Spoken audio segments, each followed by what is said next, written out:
Песната што отпеевме, браќи и сестри, мал вовед во нашето денешно проучување. Ќе зборуваме за Божиот свет ден. Всушност ќе размислуваме на почетокот за последната молитва на една кралица. Некаде високо тамо на Карпите, во јужниот дел на Португалија, постои еден манастир, и кога ќе се качите на тој манастир, има еден прекрасен поглед на отвореното море. Во овој пример се вели дека туристите таму доаѓаат од целиот свет, за да уживаат во тие возбудливи предели на тој Карпест врв. Но да се стигне до манастирот нема обичен пат, туку мора да влезете во една мала, многу кревка корпа. А горе таа корпа е врзана со едно јаже, и горе има еден монах кој полека го врти тракалото и корпата полека се качува и на крајот стасуваш тамо до манастирот. И кога ќе се качиш тамо, тие што биле велат, постои прекрасен поглед на зајди сонцето. Пред неколку години еден турист решил да отиде и тој да ја почувствува таа убавина. Влегол во таа мала корпа и монахот горе почнал да го врти тракалото. Заедно со туристот во корпата влегол еден постар туристички водич. Така додека полека тракалото се вртело и тие се движиле кон височините горе кон манастирот, водичот забележал дека туристот почнува да станува нервозен. Се обидел да го смири, да му каже да не се плаши, но додека корпата полека се движила кон врвот на Карпата, се свртел овој турист кон водичот и го прашал: "Господине, дали се случило некој пат овде некој да го загуби животот, затоа што гледам дека јажето може да се скине? Дали некој се скинало?" Водичот еве што му одговорил: "Да, понекогаш и тоа се случува." Овој одговор не го задоволил туристот и поставил друго прашање: "А колку често го менувате јажето?" Водичот одговорил: "Секогаш кога ќе се скине." Секако ова не го одушевило туристот со одговорот на овој стар водич. Па нормално кога ќе се скине ќе го сменат. Меѓутоа што ќе се случи со тие што се во корпата? Ќе погинат, ќе загинат. Драги присутни, додека го слушавме сега овој пример и јас додека го читав, зарем не е нашиот живот како животот на човештвото како ова корпа или ова јаже? Ние кои живееме во 21 век. Колкумина од нас живеат живот кој е како јаже што само не се скинало. Колку информации слушнавме за наши пријатели, браќи и сестри овде и во светот, чие јаже се скинало. Дали од нивна вина или од разни болести, тоа сега не е воопшто важно. Важно јажето се скинало или само што не се скинало. Несомнено е дека современото општество во овој век не тера на работна пропаста, а јажето само што не се скинало. Да не зборуваме за напнатоста која сите ја чувствуваме, за стресот, за ова вознемиреност која го зголемува нашиот крвен притисок и го зголемува срцевиот ритам. Според некои статистики, секој четврти маж над 60 години умира од срцев удар. Сигурно ова не е нова информација. Мускулите на денешниот човек се напнати. Сите стануваме под наводници нервозни. Нервите се на работ, нашите срце попуштаат, нашите животи се распаѓаат. И сето тоа придонесува да нашето јаже само што не се скинало. И со право овој турист го прашува водичот: "Дали некој се скинало тоа јаже?" Еве уште еден краток пример. 1603 година кралицата Елизабета лежала на својата смртна постела. Со години владеела со Велика Британија, но сега се соочувала со најголемиот непријател што не можел да го победи. Таа победувала многу замки, опозиција, позиција, сите правеле сплетки, но таа секогаш излегувала како победник, но сега се соочила со најголемиот непријател. Смртта била многу близу. Најблиските советници се собрале околу низината постела. Низиниот здив станувал се поспор и пополека дишала, а срцето чукало побрзо. Конечно, најверниот советник, тој што цел живот одел со неја и ја советувал и слушал наредби од својата предпоставена кралица, се доближил, се наведнал со својот уво да ги слушне низините последни зборови. Последниот нејзин шепот еве како гласел. Всушност, тоа била последната нејзина молитва, молитвата на кралицата што умирала. Зашто се молела ова кралица, почитувани, која умирала? Еве што кажала: давам се што имам за еден миг од времето. А колку е тоа еден миг? Много кратко, да трепнеш сокото. Се дава само за еден миг од времето. Ајде да зборуваме малце за времето, што ние го имаме од 24 часа, што е посебно време. Време благословено, одвоено од останатите времиња или денови. Може би ќе речете каква врска има смртта на кралицата, што умира со јажето на нашето општество, само што не се скинало. Може би она зашто кралицата најмногу копнеала, почитувани, всушност би ја дала целата своја империја, би дала се што има, само за време, за едно време. Време да застанеме, почитувани, време да живееме, време за одмор, време да се смееме, време да се сака и да постои, време и само време. Денеска ние со што се соучуваме? Немаме што? Време. Пари ќе се најдат. Ако немаш, банка може да ти даде. Ќе заложиш нешто, ќе добиеш пари. Ама време, сите велиме, неаме време. Меѓутоа, се што имам би дал само за еден миг на времето. Колку време ние би дале за Бога, почитувани? Дали сме се прашале? Еве, дадовме дар. Кој толку, кој нолку, колку што имавме, дадовме. Зато се вели доброволен дар. Даме според она што ние ќе го процениме, според она што имаме. Меѓутоа, колку ние одвојуваме време за Бога? Дали наутро 2 минути, 3 минути да прочитаме стих, да се помолиме, и наутро напладни навечер кога јадеме, може би се молиме оне клише молитви што ги нарекуваме. Добро и тоа да го имаме, како навика. Меѓутоа, колку ние одвојуваме време од нашето време? Бог би дал се само за нас и мене да го открие неговиот карактер, односно неговиот највреден дар, подрок за нас. Бог има 2 подароци за нас. Дали знаете кој е првиот подарок и најголем? Исус Христос. А вториот дар е времето. Ние токму ќе зборуваме за времето. Светот знае за овој најголем подарок за Исуса Христа, но се плашам дека и во овој град, и во нашата земја, и во целиот свет, многу луѓе не знаат или го заборавиле вториот подарок, а тоа е времето. 6 дена работи, 7-миот одмарај. Не било кое време. Тој ни дал еден посебен подарок, вели Библијата. Овој дар на време е толку посебен што го вклучил во неговите 10 свети правила.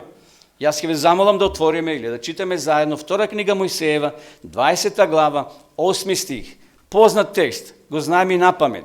Во многу календари е препишан и запишан и многу луѓе го знаат, летимично поминуваат, но брзо го заборават. Втора книга Мојсеева или Излез, 20 глава, 8 стих. Еве што пишува. Помни го. Другиот превод вели сеќавај се. Помни го саботниот ден за да го празнуваш. Овде пишува осветуваш. Како што знаеме, почитувани, ова е единствената заповед која започнува со зборот помни. Во другите заповеди нема таков збор. Пишува почитувај, не прави ова, не прави она. Сакај го Господи така натаму, јас сум Господ Бог твој и така натаму. Бог знае дека во нашиот живот, то брзо темпо за да преживееме, во трка за успех, ние сме склони да заборавиме. Ние сме склони Бога да го ставиме од вториот спрат или од првиот спрат да биде. И по потреба ќе го побараме. Не било кое време. И затоа овде тој ни повикува помни го, помни го. Запомни го дека ти дадо време. На крајот од секоја седмица, на крајот од секоја недела, сакам да бидам заедно со тебе во еден празник на пријателство, празник на дружење. Празник што го воспоставив уште таму на почетокот во Едемската градина со Адам и со Ева. И затоа Исус вели, за да го сочуваме тоа пријателство, ние треба да се дружиме. Тој ни дал дар на време. Не може девојка и дечко да бидат заедно само еднаш годишно да се состануваат и да се сакаат и на крајот да влезат во брак. Тие мора постојано да имат заедница, односно контакт, дружење. На крајот се склопува брак. Колку ние почитувани одвојуваме време за Бога? Дали не е тешко во сабота да дојдеме во домот Господов? Или пак 6 дена работиме, а 7-миот спиеме или одмараме дома? Секако во тие 24 часа има време и за одмор физички, и за проучување, и за посета, и за во црква. Еден од големите американски анкетари, Луис Харис, спровел истражување за да открие колку американците го користат времето, големото богатство за кое толку многу копнеела кралицата Елизабета I. Според ова истражување од 1973 година, слободното време на еден американец е намалено за 37%. И во истиот период работното време на работниот човек се зголемило од 41 час на 47 часа неделно. И замислите сега, ова е во администрација, а замислите сега оние други професии, како што е медицината, правото, банкарството. Таа количина на работни часови се качил дури 80 работни часови неделно или седмично. И Луис Харин крајот заклучува: времето може да стане најскапоцениот луксус на нашата земја. Секако тие податоци се за Америка, но можеби ние сме тука близу. Колку ние време одвојуваме за Бога. Луѓето и жените се жалат дека имаат премалку време. И затоа Бог вели овде во Библијата, како што читавме, помни го, сеќавај се, немој да го заборавиш. Во пулката што учевме таму имаше текстови во 5-та книга Мојсеева, што да направат израелците, каде да закачат тоа? Пред себе. И наутро да читаат татковците пред семејството и навечер. Бог вели, сети се, помни го, знам дека ќе дојде момент кога ти ќе заборавиш, ќе бидеш окупиран со земните обврски, со проблеми, со стресови, со болести. Но помни го, немој да го заборавиш. На жалост, милиони луѓе денеска итаат по своите бизниси, по своите работи, наместо тие 24 часа да ги одвојат за Бога, односно повторно за себе. Бог го создал човечкото тело и знае дека неговото тело е прилагодено на тој 7-дневен циклус. И затоа ни дал ден во тој циклус за одмор, за мир, за спокојство. Колку сме ние во предност, почитувани, што сме го прифатили тој ден и што го уважаваме Бога на еден посебен начин. Многу луѓе работат 7 дена и немат повеќе од нас или од некои исти кои имат иста струка. Зошто? Мисля дека што повеќе работиш, повеќе ќе здобиеш. Но Бог знае да не благослови во тие 6 дена повеќе отколку ако работиме сите 7 дена. Ако го во 7-миот ден поставиме Бога на прво место во нашиот живот. И затоа овде вели, помни го, сеќавај се, подсети се, за да го празнуваш саботниот ден. Истражувањата на председателот на кардиологија на поранешна Југославија, доктор Александар Милошевиќ, ги дал следниве резултати и тие биле спроведени во Белград. Значи, во Белград направена анкета, истражување, ги испрашувале адвентистите кои слават саботата повеќе од 25 години. Значи, не сега, вчера некој се крстил или задутре или пред некоја година, значи, луѓе кои имаат стаж од 25 години во својот верски живот и кои ја почитувале саботата. Еве што како заклучок донеле, односно донел овој Александар Милошевиќ. Вели, тие, значи адвентистите имаат 50% помалку срцев удар и други кардиоваскуларни заболувања. Значи, според тоа истражување, заклучиле дека тие луѓе кои имаат еден посебен ден за обожавање на Бога, секако тоа за саботата станува збор, ова групација била христијани адвентисти, имале 50% помалку болести од оние останатите. И затоа браќи и сестри, не случајно, сатаната знаел дека ова ќе му смета и предизвикал нови движења на учење, како што е дарвинизмот. А Дарвин што вели? Од како сме ние создадени? Од каде сме ние создадени? Од што сме создадени? Според Дарвин, тој вели дека ние доаѓаме или потекнуваме од мајмон. Но Бог вели не.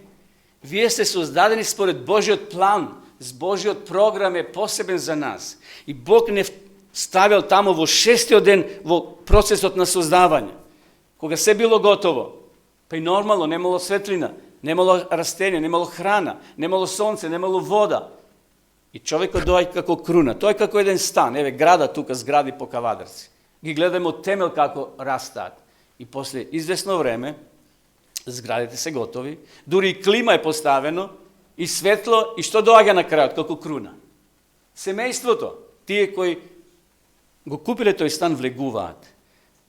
Така го замислувам и процесот на создавање, браќи и сестри. Бог создал 6 дена и на крајот го создал времето за тебе и за мене. За првите луѓе, за Адам и Ева. Адам и Ева исто така на еден посебен начин, вели Библијата, го обожавале Бога во саботниот ден. Па и целото небо, како што пише во книгата Патриарси и пророци, ангелите на посебен начин го обожаваат Бога. Тие секојдневно го обожаваат, но во саботата е нешто посебно. Ова програма која Бог е создал, предвидува еднодневен неделен одмор. Меѓусебно дружење со пријателот, создателот на нашата земја, со нашиот Спасител Исус Христос.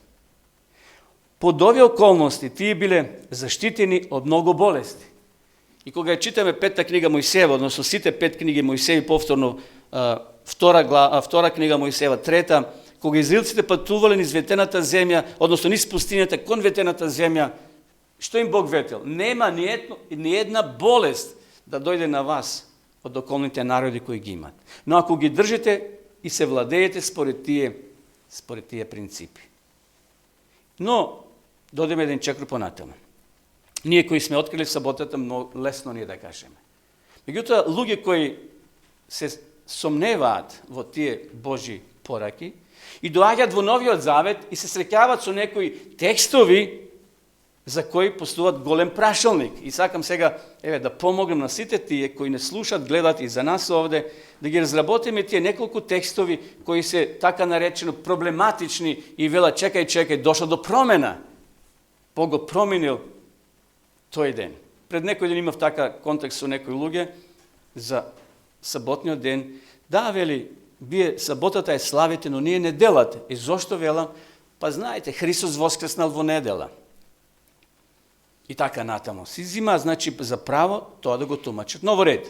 Ајде да читаме втора книга Мојсеева, тука сме, значи, се враќаме назад во 16-та глава, читам од 22 до 26 стих. Значи, овде се уште не е даден законот на Синај.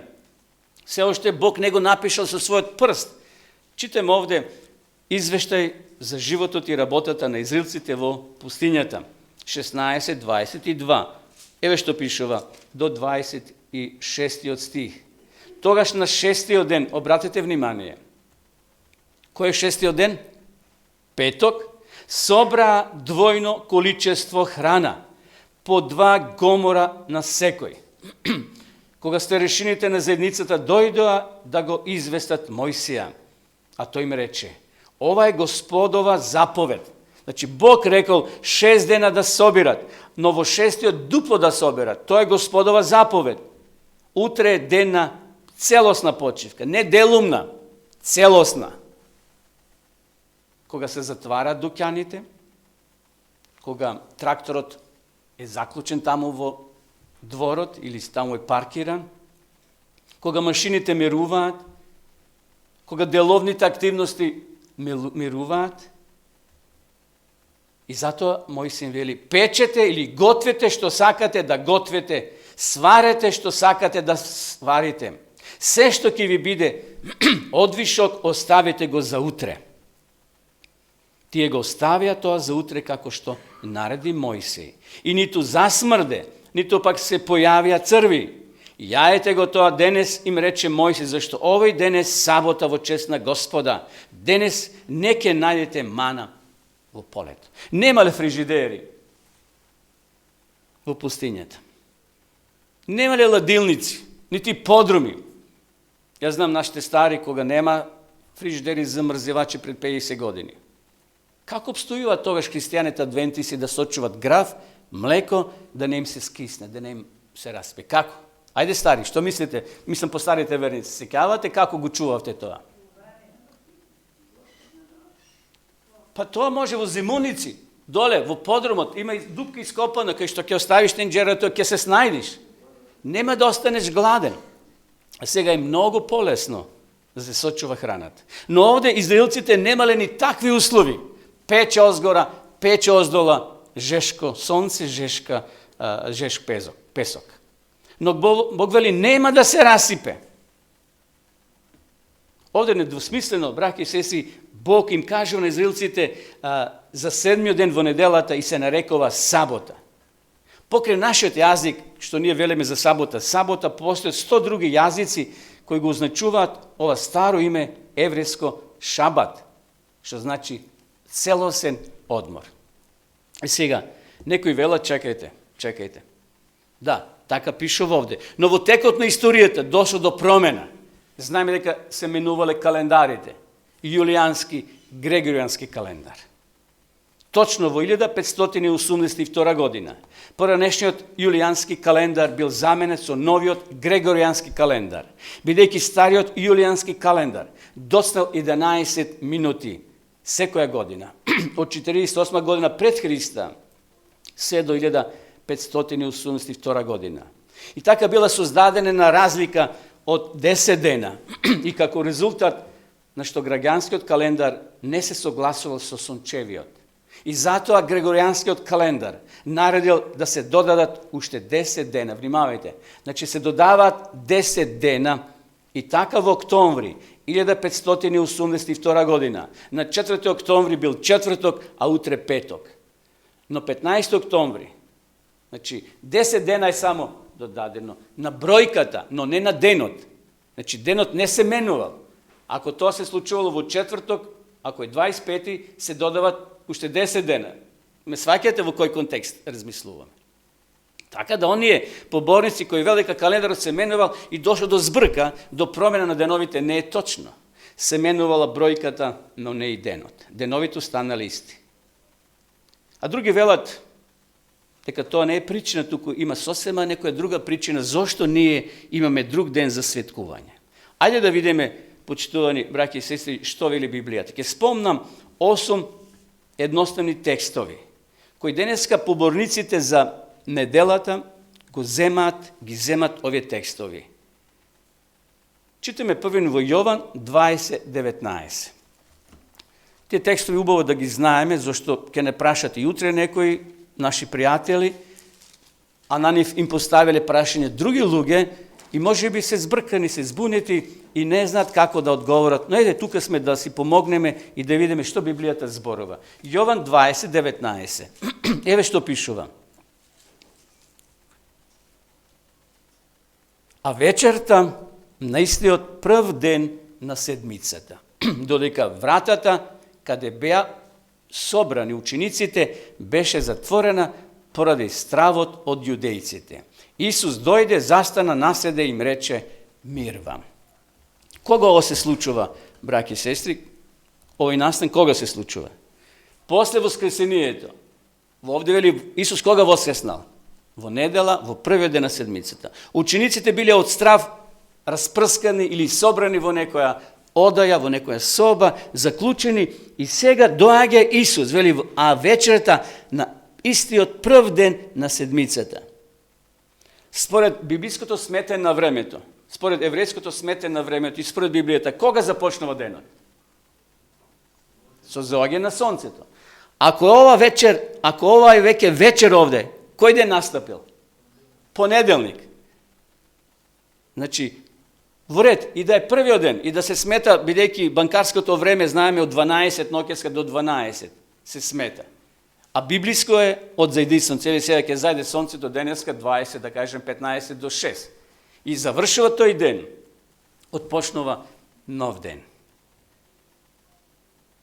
Дали овде гледате во овој прв текст почитувани дека дошло до промена. Дали имат нека промена овде? Нема. Него Исус ги посетува своите уплашени ученици. 3,5 години биле со него, а сега се уплашени, затворени. Исус не ги заборава и кога им е најтешко. Исус денески тебе нема те заборави кога ни е тешко. Одиме на вториот текст. Дела на апостолите, 20 глава, 7 стих. Да видиме што овде Павле запишал, односно Лука, а работи, односно действува апостол Павле. 20 глава, 7 стих во книгата Дела на апостолите. А кога во првиот ден на седмицата, повторно Лука кажува дека се случил настан во првиот ден на седмицата, се состановме да раскршуваме леп. Павле разговараше со нив, зашто сакаше да замине утре ден. Го продолжи словото до полнок. И знаеме што се случило со она момче Ефтих. Што се случувало, почитувани? Павле одел од населба во населба, од град во град. Немало превозни средства како денеска, такси или автомобил. Оделе пешки или со запрежни возила. И Павле тргнува, да кажем, од Струмица. Во сабота служел. Оди за Валандов, па Гевгели, сака да ја посети црквата во Кавадарци. И доаѓа. И тој крши леп. Имале света вечера. И понеделник и среда. Воопшто не е битен денот кога ние може да имаме света вечера. И затоа Павле светата вечера користи за заедништво, да се друже, да го слават Господа. Овде нигде не пишува дека Павле сега ја менува светоста од сабота во недела. Туку толку го сакале Павлета, толку и неговата беседа им била мила и добра, ја продолжил беседата до кога? До полнок. Очигледно, може било свежо, затворени прозорци или отворени малко, зашто тоа момче седело тука на прозорецот и паднало, имало свеќи да се осветли просторијата и тоа момче заспало и паднало. Но сега не е предмет на размислување момчето, него овде пишува во првиот ден на седмицата, јасно и гласно. Некој можеби ќе каже, ете гледате, апостолите се собирале во првиот ден на седмицата да кршат леп и да причествуваат света тајна, Господова вечера. Меѓутоа, тоа не е подлога или причина да ние саботата ја изоставиме и да ја прифатиме неделата. Дела 2.46. Ајде читаме овој текст. Дела 2 глава 46 стих. И секој ден беа постојано и еднодушно во храмот. И сега слушајте. Раскршуваа леп по домовите и прима храна со радост и просто срце. Кога кршиле леп? Секој ден. Зарем, ајде сега сите денови да ги славиме. И затоа и ова изјава на оние кои велат дека дошло до промена во Новиот Завет не држи. Нема основа. Павле и апостолите кршиле леп секој ден. Тоа било време на заедница. Време да го видат Павлета после толку години. Може и никогаш повеќе нема да го видат. Според некои традиции Павле поменал низ овие простори. Бил во Стоби и до Охрид. Тоа Библијата не ни го потврдува, но некои други белешки укажуваат. Како и да е, Павле бил еден најјаките, најсилните мисионери кој основал многу заедници на овие простори. Уште еден текст. 1 Коринтијаните 16:2. Еве да читаме што овде забележал апостол Павле. 16 глава, 2 стих, вака пишува. Во секој прв ден, секој од вас нека одели и остави при себе колку што може, за да не се врши собирањето кога ќе дојдам. Зашто станува збор овде, почитувани?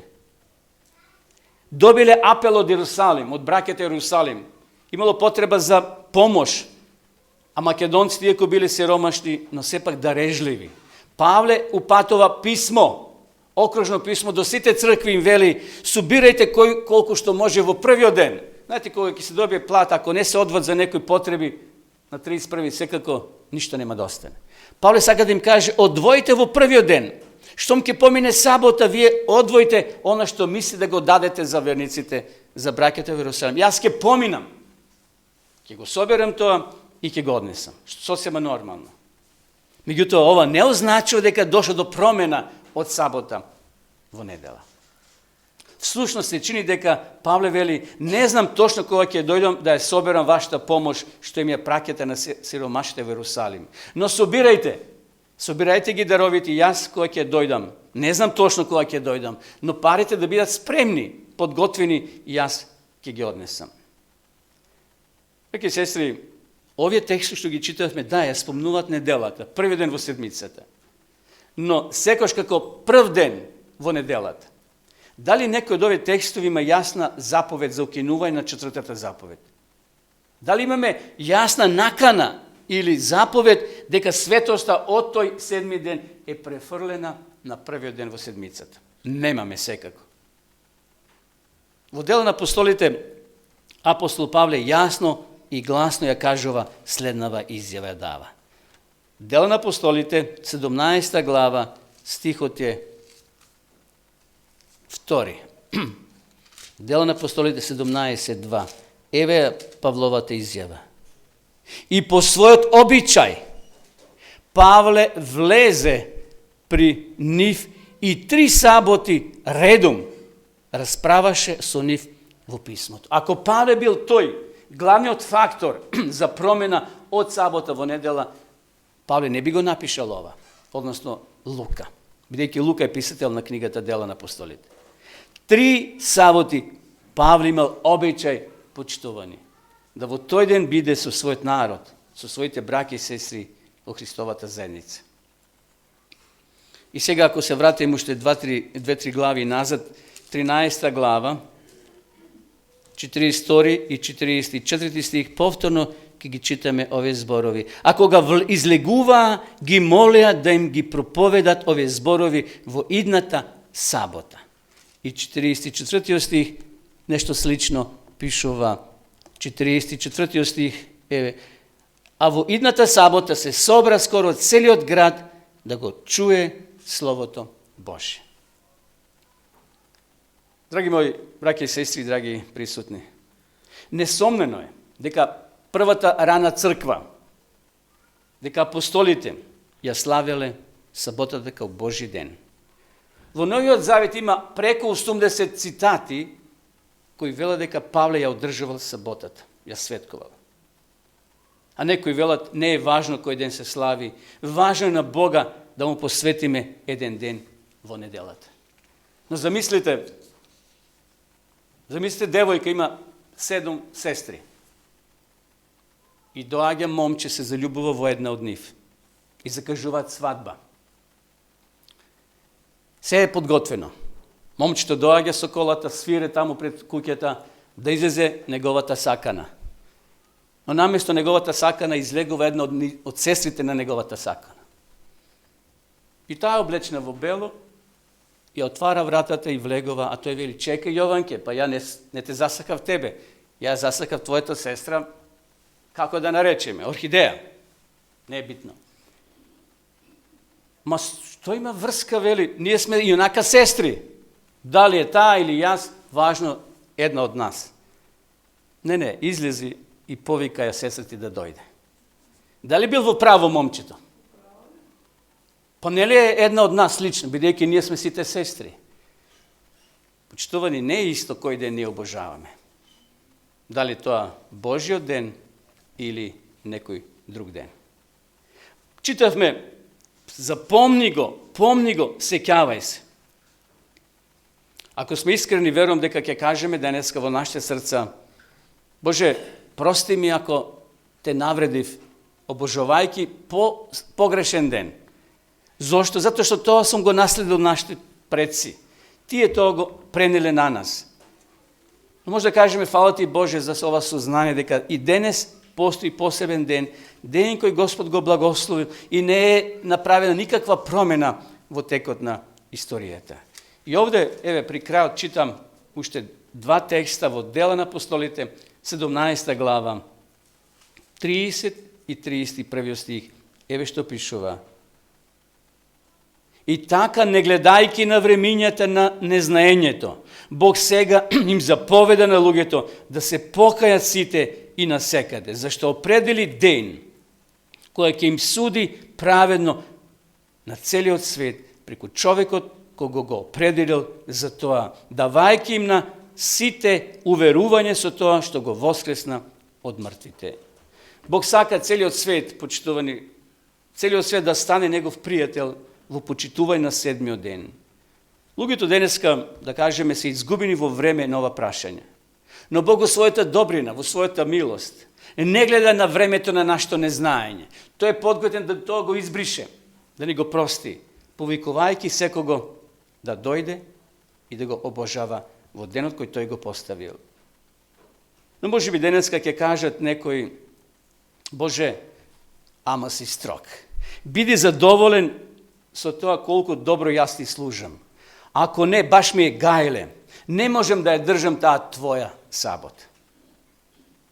Но овде пишува Павле во 31 стих, читавме во Дела 17 глава.